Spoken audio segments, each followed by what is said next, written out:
In the coffee world, the popularity of certain equipment tends to come in waves. Everyone's talking about it until all of a sudden they aren't. But one piece of gear that tends to always maintain some level of popularity and admiration, at least within the nerdier coffee circles, is the 807 Lab Suite. This tall, dark, and handsome grinder comes by way of Ditting, a Swiss grinder company, and is part of the 807 family line. But the Lab Suite stands out in the group for one very important reason: them burrs. Inside, it boasts 80mm premium cast steel flat burrs that have a unique geometry that not only claim high precision, but also said to create a more consistent grind particle size and shape. Which, legend has it, is said to produce more sweetness, hence sweet being in the name. And the lab part, well, that's because it was essentially designed for cupping labs, but as we coffee lovers do, we put it in our kitchen. Since the Lab Suite has been such a forum and coffee bro sweetheart, I really couldn't pass up the opportunity to have one for a few months and of course, share my thoughts. But first, a quick thank you to my friends over at Prima Coffee Distributors for giving me some quality time with the Lab Suite. And of course, as always, without any compensation, contracts, or constraints on my review. And with that out of the way, let's dive in. Straight from the box, there was one thing that really struck me about this grinder: its sheer size and weight. Coming in at 21 inches tall and nearly 40 pounds, it makes my P64 feel dainty by comparison. I mean, I knew it was a commercial grade piece of equipment, but that reality didn't dawn on me until it was just right in front of me.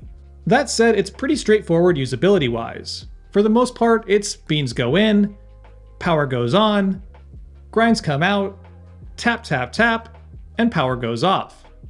And as most premium grinders do, it also comes with a nice stainless steel dosing cup, which follows the theme of making home grinders look tiny by comparison. But because the dosing platform is adjustable, it can be set for a variety of containers, from just a portafilter to a dripper and server combo. Also, I do appreciate the large stepless dial that provides you a lot of reference points for quickly changing the grind between methods. And finally, when you're ready to clean out the burrs and grind chamber, just unscrew and remove the hopper, loosen the 3 locking bolts, twist, and you're in.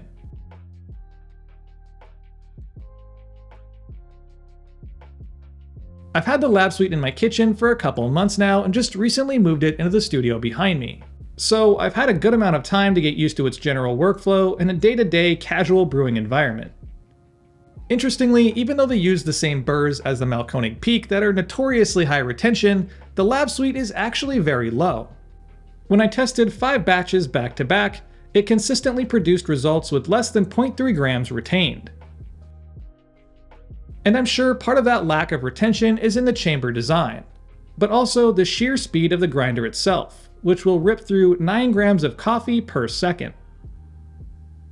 But now we should get to the main event, the coffee itself. Since espresso is one of the true loves of my life, I decided to start with some shots dialed into various styles, from ristretto to turbo and everything in between. Over that time, I would periodically test shots for their extraction percentage, and found them averaging between 18 and 19%, but rarely did it get close to or exceed 20. Even though the espresso from the Lab Suite pulled very nicely and fell into the specialty ideal extraction range, the cup produced was surprisingly one-dimensional. And that one dimension is texture. Each shot was very heavy on the body, but tended to have little to no brightness or clarity, which gave my shots just a real distinct lack of character, regardless of the coffee used. Now, moving on to filter coffee. As expected, the Lab Suite tended to perform just better overall when brewing pour-overs. The coffee itself, even though again they leaned more towards body, the more spread out nature of a filter brew produced cups that were more complex and balanced than espresso. And even on the shorter end of the brew spectrum, around 2.5 minutes, produced cups with higher extractions than expected, landing consistently above 20%.